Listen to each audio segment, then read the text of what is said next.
কারণ হইতেছে আসিফ নজরুল নিজে দায় মুক্তি চাইতেছে। সে জানে সে কি আকাম করিছে, কি আকাম করছে জানেন? দেশ যখন একটা বিপ্লবী সন্ধিক্ষণে, যখন আমরা নতুন রাষ্ট্র তৈরি করব, হাসিনা পলাইছে, সেই সময় সে ওয়াকার আর বিএনপির সাথে মিলে পুরো বিপ্লবটাকে লাইনচ্যুত করছে। বিপ্লব ওই রাতেই শেষ।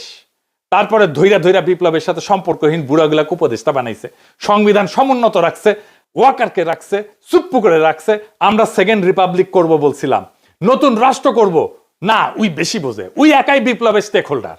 আমি ওরা জিজ্ঞাসিলাম যে আপনি যে নাচতে নাচতে ওয়াকারের গাড়ি চড়িয়া ক্যান্টনমেন্টে গেলেন, কোন ক্যাপাসিটিতে গেছিলেন? কয় পলিটিক্যাল পার্টির বাইরে যে সিভিল সোসাইটির অংশ আছে সেই হিসেবে গেছি।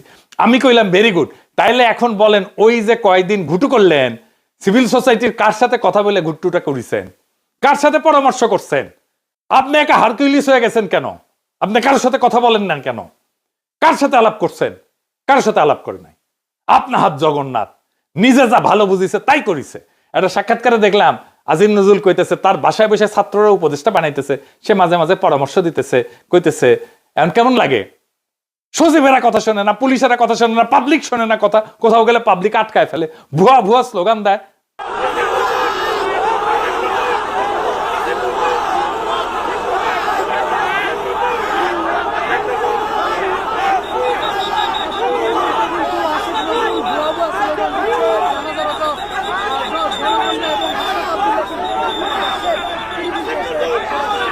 খুব মজা না?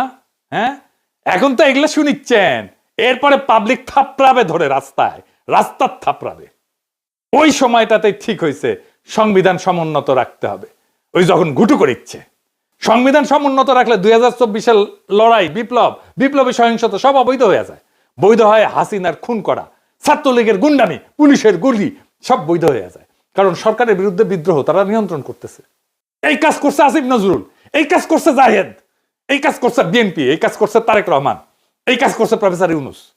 নিজে আইনের লোক হইয়া আসিফ নজরুল ওই 3 দিনে ছাত্রদের সাথে বৈশা উপদেষ্টা পরিষদ বানাইতেছে, আর ওই প্রসেসের মধ্যে দিয়া ওই ছাত্রদেরই মৃত্যু পরোয়ানা লিখতেছে আসিফ নজরুল।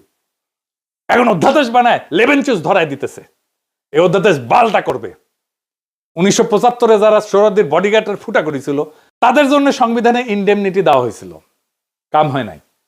1975-এর ওই বিপ্লবী ঘটনার পরে যেই দল বিএনপি ক্ষমতা আসছে, তারাই কর্নেল ফারুক, বজলুল হুদাকে, শাহরিয়ারকে তুলে দিচ্ছে আওয়ামী লীগের হাতে, যেন ফাঁসি দিতে পারে আওয়ামী লীগ তাদের জেলে ভরে, রায় হয় নিম্ন আদালতে, আপিল চলতেছিল। খালেদা জিয়ার আমলে খালেদা জিয়ার সরকার এদের সবাইকে ছেড়ে দিতে পারত, আইনসঙ্গত ভাবে ছেড়ে দিতে পারতো, আপিল নিষ্পত্তি করে। কিভাবে জানেন? আসেন একটু বুঝে দেখি।